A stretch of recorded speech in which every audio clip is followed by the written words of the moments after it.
Irmãos, a paz do Senhor Jesus. Amém. É um prazer muito grande estar aqui na Serra do Matoso para compartilhar com os irmãos, com a igreja aqui reunida, a palavra do Senhor. E este hino que nós acabamos de cantar é um hino que tem falado muito ao meu coração. E a mensagem desta noite não pode ser diferente. O tema desta mensagem é Jesus no meu barquinho. Repete para o seu irmão aí do lado: Jesus está no seu barquinho? Jesus está no seu barquinho? Porque se Jesus estiver no seu barquinho, com certeza ele não vai afundar. Amém? Abramos nossas Bíblias aqui no livro de Mateus, no capítulo 14. A partir do versículo 22. O texto que nós vamos usar realmente vai ser o texto de Marcos, no capítulo 4. Mas eu quero corroborar, porque tanto Mateus quanto Marcos falam, não é a mesma situação, mas falam praticamente da mesma coisa. Os discípulos estavam ali enfrentando um mar proceloso, enfrentando as vagas que passavam por cima deles, e naquele momento eles sentiram um grande pavor, grande medo, mas, como foi dito no princípio, Jesus estava no barco. Quando Jesus está no barco, o seu barco não vai a pique. O mar proceloso hoje que nós podemos interpretar e dizer é a vida. Quantas vezes as vagas levantaram sobre nós? Quantas vezes as ondas vieram contra nós? Mas Jesus está conosco aqui nesse lugar. A palavra do Senhor em Mateus 14, a partir do versículo 22, diz o seguinte: E logo ordenou Jesus que os seus discípulos entrassem no barco e fossem adiante. Ordena esta noite. Diga assim: Jesus, entra no meu barco. Fala assim, repete comigo: Jesus, entra no meu barco. O meu barco está balançando, as ondas estão levando ele de um lado para o outro. Jesus, entra no meu barco. E despedida a multidão, subiu ao monte para orar à parte. Chegada já à tarde, estava ali só. E o barco estava já no meio do mar, açoitado pelas ondas, porque o vento era contrário. Mas à quarta vigília da noite, dirigiu-se Jesus para eles, caminhando por cima do mar. E os discípulos, vendo-o caminhar sobre o mar, assustaram-se, dizendo: é um fantasma, e gritaram com medo. Jesus, porém, lhes disse, e logo lhes falou, dizendo: tende bom ânimo, sou eu, e não temais. E respondeu-lhe Pedro e disse: Senhor, se és tu, manda eu ir ter contigo por cima das águas. E ele disse: vem. E Pedro, descendo do barco, andou sobre as águas para ir ter com Jesus. Mas sentindo o vento forte, teve medo e, começando a ir para o fundo, clamou, dizendo: Senhor, salva-me. E logo Jesus, estendendo a mão, segurou-o e disse-lhe: homem de pequena fé, por que duvidastes? Não saia daqui duvidando que Jesus está no seu barco. Não saia daqui duvidando que Jesus está no barco da sua vida, porque se você duvidar, você vai a pique, você vai afundar. Mas Jesus, estando no barco, ele tem o poder, ele tem todo o poder de fazer o vento se acalmar, de fazer as ondas se acalmarem, de fazer as águas do mar proceloso se acalmarem. No outro texto, em Marcos 4, a partir do versículo 35, a palavra do Senhor fala o seguinte: naquele dia, sendo já tarde, disse-lhes: passemos para a outra margem. É outra coisa que eu quero falar na palavra revelada aqui esta noite. Jesus está te dizendo: deixa a tua situação, deixa o teu problema, deixa a tua dificuldade, vamos para a outra margem. Jesus esta noite quer te levar para a outra margem. E na outra margem tem vitória, na outra margem tem alegria, na outra margem tem um cântico de vitória. Você não vai mais chorar. A palavra do Senhor está dizendo que Jesus está no teu barco, que Jesus acalma o mar proceloso e que Ele quer te levar para outra margem, ou seja, para uma outra situação diferente daquela que você está vivendo. Não é mais a situação de dificuldade, nem mais a situação de perturbação, ou seja, no lar, ou seja, na família, ou seja, no casamento. Jesus quer te levar para outra margem.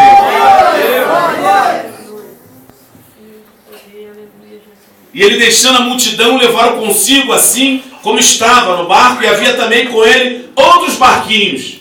E levantou-se um grande temporal, e subiam as ondas por cima do barco, de maneira que já se enchia d'água.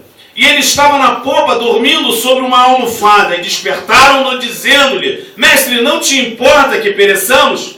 E ele, despertando, repreendeu o vento, e disse ao mar: Cala-te e aquieta-te.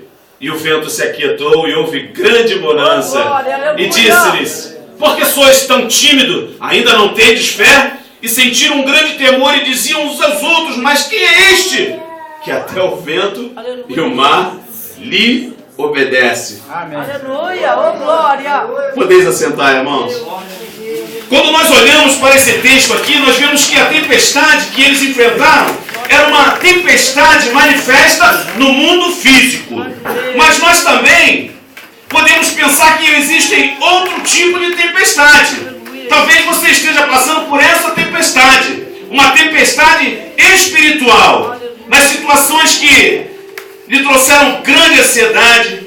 Quaisquer que sejam as tuas dificuldades, você tem duas opções. Ou você pode se afligir e supor que Jesus não está no seu barco, que não importa-se com você, ou você pode resistir ao medo e confiar nele e saber que ele está contigo. Você tem duas opções: ou duvida e recebe uma palavra do Senhor, homens de pequena fé, mulheres de pequena fé, ou você realmente confia nele, de que ele está contigo. Esta noite, como é que você quer sair daqui, da Serra do Matoso, crendo que Jesus está no barco, ou crendo que Jesus não está no barco? Duvidando de Jesus ou crendo nele? Porque nós só alcançamos alguma coisa quando nós cremos, quando nós temos fé. Porque a minha Bíblia diz que Deus é galardoador da fé, daqueles que o buscam, daqueles que creem nele, daqueles que se achegam a ele. Este incidente pode servir para nós como parábola. Ainda é noite, diz o versículo 35, e o mar está tempestuoso, diz o versículo 37. A igreja, o crente ainda hoje, como Dante, são afligidos pelo mar proceloso do mundo, irmãos. Quando nós falamos de dificuldade, ou alguém que foi atingido por este mar proceloso do mundo, das dificuldades, dos problemas, não tem como não se lembrar do patriarca Jó. Eu acredito que todos nós conhecemos a história de Jó. Jó também passou por uma grande tempestade na sua vida, um grande temporal, mas ele venceu aquela como Jesus venceu essa, diz o versículo 39. O final de Jó, irmãos, está ali, muito bem expresso, na palavra do Senhor, que diz que Deus restituiu a Jó. O versículo 10 do capítulo 42 de Jó vai dizer: o Senhor virou o cativeiro de Jó, quando orava pelos seus amigos, e o Senhor acrescentou a Jó outro tanto em dobro tudo quanto dantes possuía. Em primeiro lugar, eu quero te dizer uma coisa: o segredo para você vencer o mar proceloso, o segredo para que você vença as ondas e o vento é a oração. Se você orar, quanto mais você orar, mais intimidade com Deus você tem. E quanto mais intimidade com Deus você tiver, mais perto de você Deus está. E aí não tem mar que se levante, e aí não tem vento que assopre, te assombre. Não tem. A palavra do Senhor vai dizendo que Deus virou o cativeiro de Jó quando Jó orava. De repente, esta noite, Deus quer que você ore mais, que você busque mais a face dele. Porque Deus quer se deixar ser conhecido. Aquele que me buscar de todo o seu coração me achará, diz a palavra do Senhor. Deus quer mudar a tua circunstância, Deus quer mudar sim a tua situação, Deus quer acalmar o mar bravio, as ondas procelosas, o vento que te assopra, mas você precisa buscar mais a face do Senhor através da oração. Glória a Deus! Glória a Deus! Quem muito ora, muito tem. Jó, irmãos, foi atingido em 4 áreas da sua vida, que deixou ele na encruzilhada da fé. Jó foi assolado primeiramente pela tempestade emocional, irmãos. De repente você entrou aqui hoje, emocionado, emocionada, por alguma coisa que te falaram, por alguma coisa que te fizeram. Quando nós olhamos ali para a história de Jó, irmãos, no capítulo 1, capítulo 2, é uma verdadeira assombração na vida de Jó. glória. Por fim, a mulher diz a Jó ali o seguinte: olha, amaldiçoa o teu Deus e morre. E Jó disse: olha, mulher, como falas um louco, falas tu, porque eu nu saí do ventre da minha mãe. O Senhor deu, o Senhor tirou, bendito seja o nome do Senhor. Saia daqui dizendo: bendito seja o nome do Senhor, e você vai alcançar a vitória. Mesmo que você esteja triste, mesmo que você esteja choramingando, saia daqui louvando o nome do Senhor. Ele foi atacado na área emocional, perdeu os filhos, perdeu os bens, perdeu tudo, mas em todas as coisas a palavra de Deus diz que Jó não pecou contra Deus. Não pecar contra Deus em palavras, ações e omissões é o ponto primordial para você sair vencedor, para você sair vencedora, para que você tenha autoridade em nome de Jesus para falar: mar, aquiete-se, e ele se aquietar. Quem crê nisso, dê uma salva de palmas no nome do Senhor. É só ele que merece, é só ele. Ele também passou por uma tempestade moral. Ele descreve o seu estado de vergonha, irmãos, que ele caiu. Os seus amigos foram visitar Jó e não conseguiram dar uma palavra para ele. Ficaram 7 dias de tão ruim que Jó estava, raspando o seu corpo com um caco de telhas e fazendo tudo aquilo, deitando no chão, cobrindo-se de pó. Havia perdido seus filhos, havia perdido seu gado, havia perdido a sua moral, havia perdido tudo, irmãos.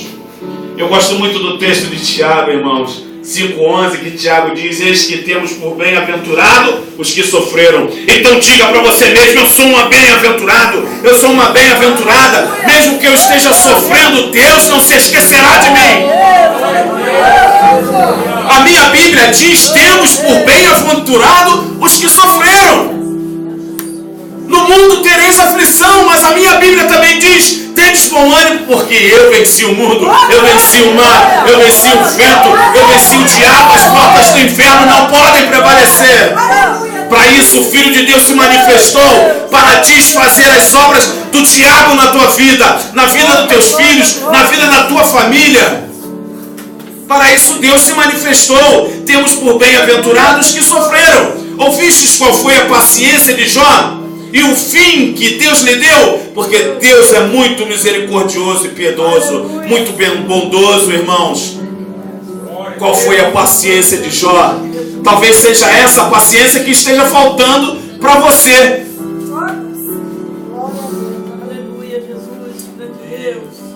Talvez seja essa a paciência. Esperei com paciência, diz o salmista no Salmo 40. Ouvistes qual foi a paciência de Jó sofrendo, passando por agruras, passando por amarguras, mas ele tinha paciência. A minha paciência, o que eu posso entender a respeito disso, era que Jó tinha fé em Deus. A paciência de Deus, a paciência de Jó era a fé que ele tinha em Deus, em saber esperar o momento certo, porque Deus nunca chega atrasado, Deus sempre chega no momento certo. Deus vai chegar no momento certo na tua vida. Deus vai chegar no momento certo em tua vida. Já passou por uma tempestade financeira, perdeu tudo, mas no fim de Jó foi a vitória, irmãos. Agora, por que Deus permite a tempestade em nossas vidas? Às vezes nós nos perguntamos: nossa, por que essas coisas acontecem com a gente, conosco, que somos crentes fiéis?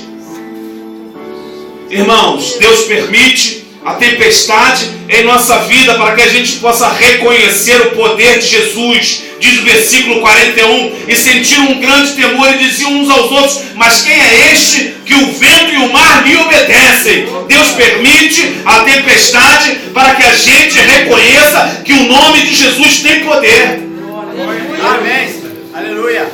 Então o que está faltando para você? Clama o nome de Jesus. Glória, glória. Clama a Ele. Seja o que for, clama a Ele, jovem. Vai fazer uma prova? Clama o nome de Jesus. Quer uma namorada? Clama o nome de Jesus. quer abençoar o teu esposo, a tua esposa, a tua casa, os teus filhos, clama o nome de Jesus, porque também na terra, como no céu, nenhum outro nome é dado.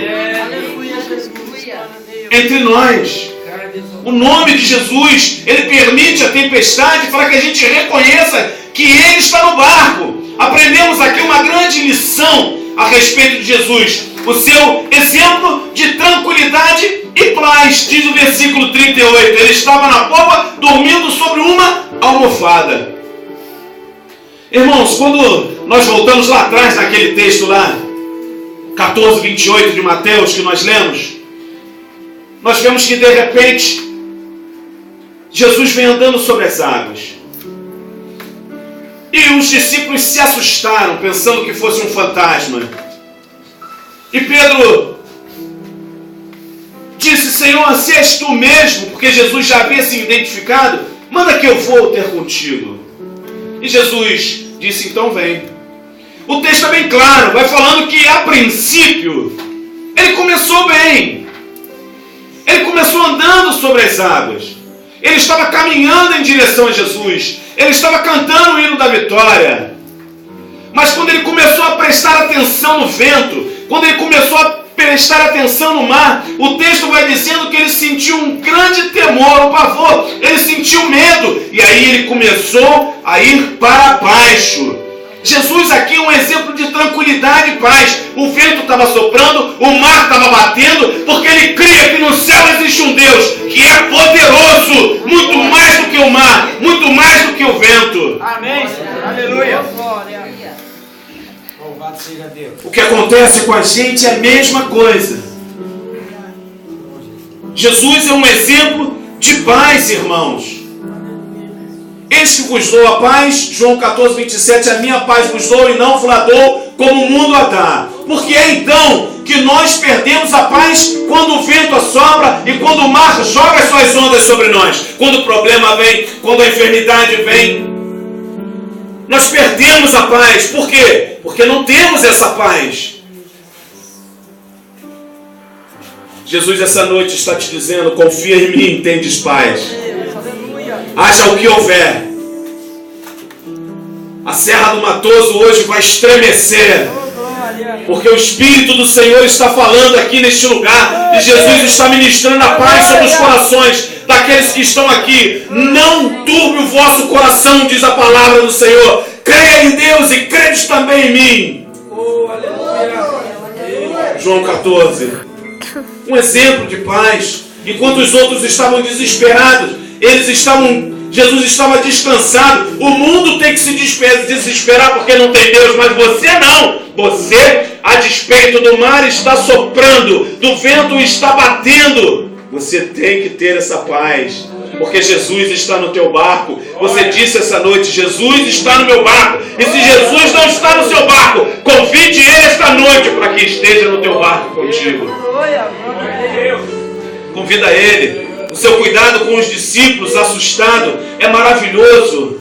Um exemplo de tranquilidade, um exemplo de cuidado, diz o versículo 39, ele despertando, repreendeu o vento e disse ao mar: cala-te, aquieta, e o vento se aquietou e houve grande bonança. Deus está te dizendo: aquieta-te.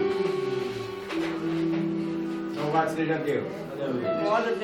Jesus certa vez disse: olhai as aves dos céus, os pardais, que não sucumbem por um cêntio.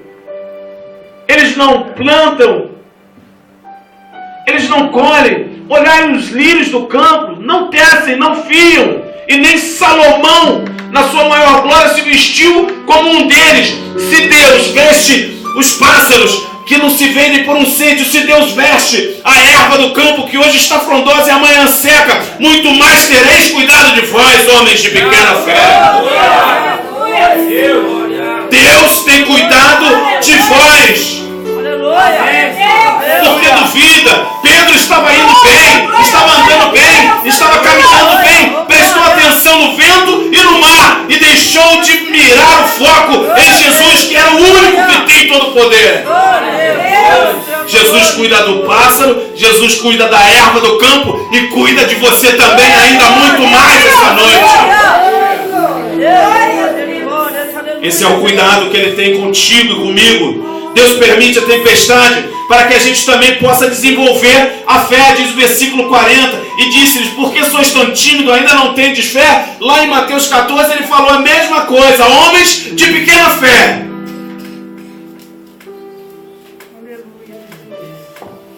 Para desenvolvermos a fé, porque fica impossível agradar a Deus sem fé. Aleluia, Jesus. Deus. Esta noite, uma noite de campanha da fé. Mas eu dou graças a Deus, porque se você está aqui, é porque você tem fé que Deus está nesse lugar. E se você veio buscar esta noite com fé, você não vai sair daqui vazio, com a mão abanando.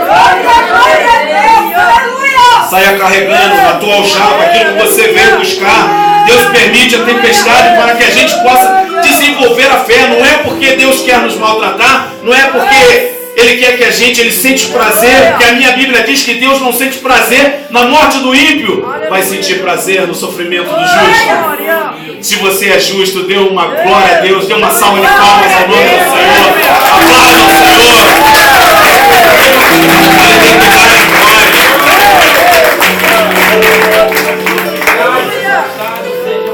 Para que a gente finde a mensagem, irmãos, como é que nós identificamos uma tempestade? Quando nós olhamos para o texto, nós vemos que a tempestade que eles enfrentaram era uma tempestade manifesta no mundo físico. Quando a gente olha para o céu, vê o céu vermelho, Jesus muitas vezes deu esse exemplo. Ué, vocês sabem de tantas coisas. Vocês quando olham para o céu não vê o céu vermelho, vocês não dizem, aí vem chuva. Em Mateus 23 e 24, Jesus fala sobre isso. Quando virdes todos esses sinais, é porque o fim já está próximo. Agora, como é que nós podemos identificar uma tempestade? Nuvens escuras, relâmpagos, trovões, etc. Na vida espiritual também é assim. Eis as características de uma tempestade espiritual. De repente você entrou hoje aqui neste lugar passando por essa tempestade. Uma tempestade espiritual. Se você está com perda de controle, é um sinal de que essa tempestade está na sua vida.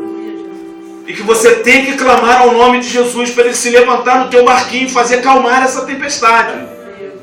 A perda de controle. Muitas das vezes os nossos sucessivos erros podem gerar situações que nós não podemos mais controlar. Se você vive uma situação que está sem controle, é sinal de que sua vida está atravessando uma tempestade.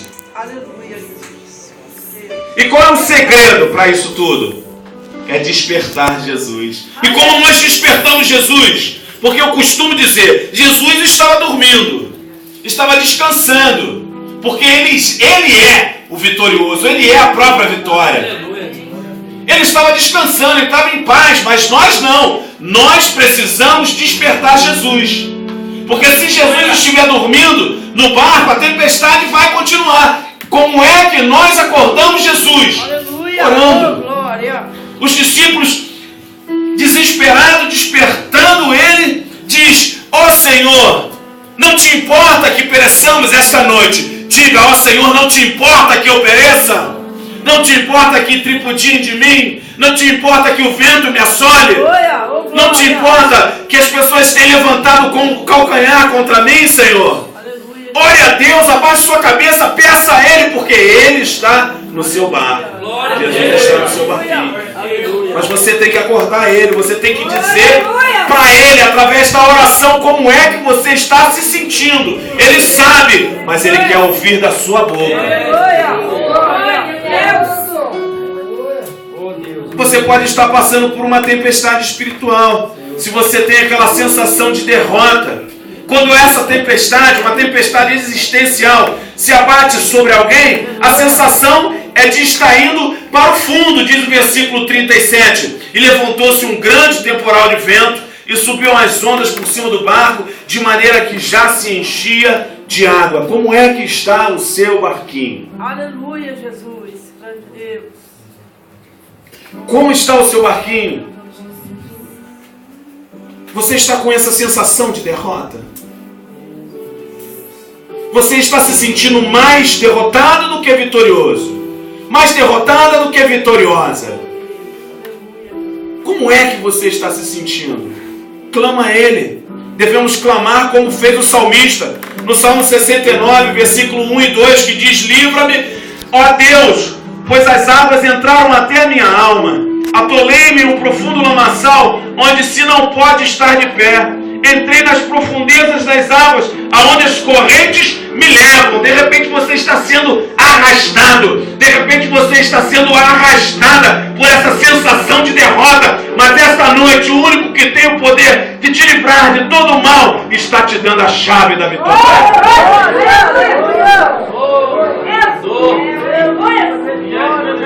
A minha Bíblia diz que nas suas coxas estão escrito fiel, porque Ele é fiel. E na mão dele está a chave. Olha, na minha mão está a chave de Davi. E a porta que eu abro, ninguém fecha. E a porta que eu fecho, ninguém abre. É a chave da vitória.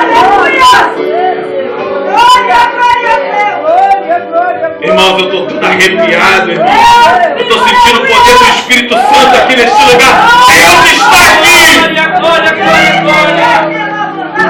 Deus está aqui.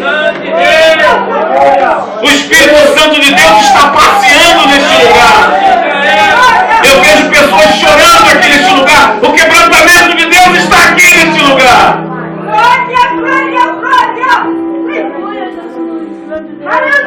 Devemos clamar como fez o salmista.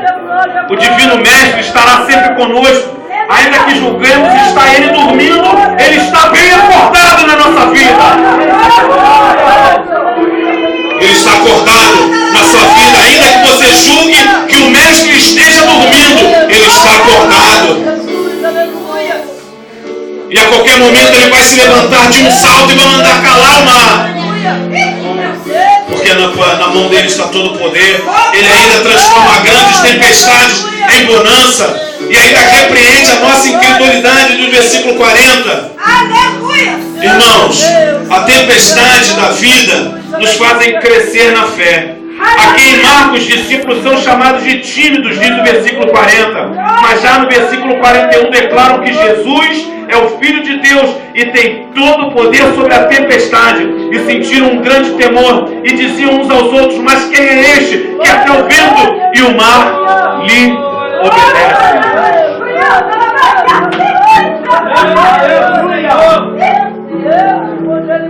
Vamos nos colocar de pé nesse momento.